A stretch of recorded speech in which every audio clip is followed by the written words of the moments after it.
Hello there! Do you want to make the softest, most flavorful homemade bread? This sour cream bread recipe is rich, fluffy, and perfect for sandwich or toast. With just a few simple ingredients, let's make it together.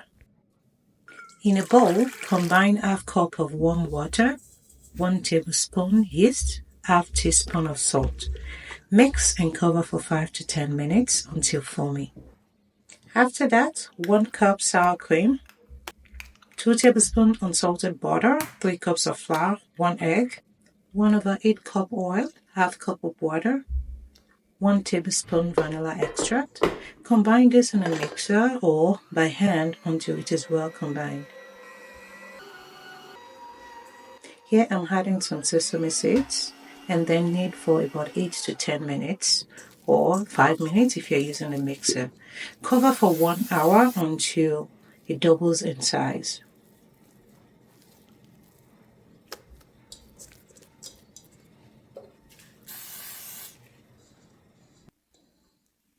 One hour later, punch down the dough, shape it into a loaf, and place it in a greased loaf pan.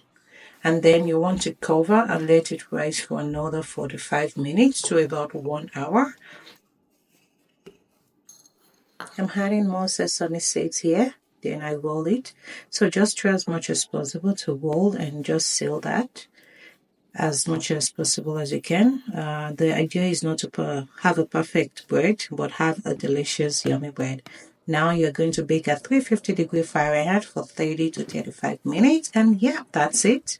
Your homemade bread is ready and it is soft. It's slightly tangy and absolutely delicious.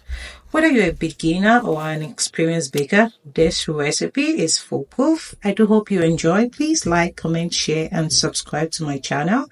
And I'll see you on the next one. Goodbye.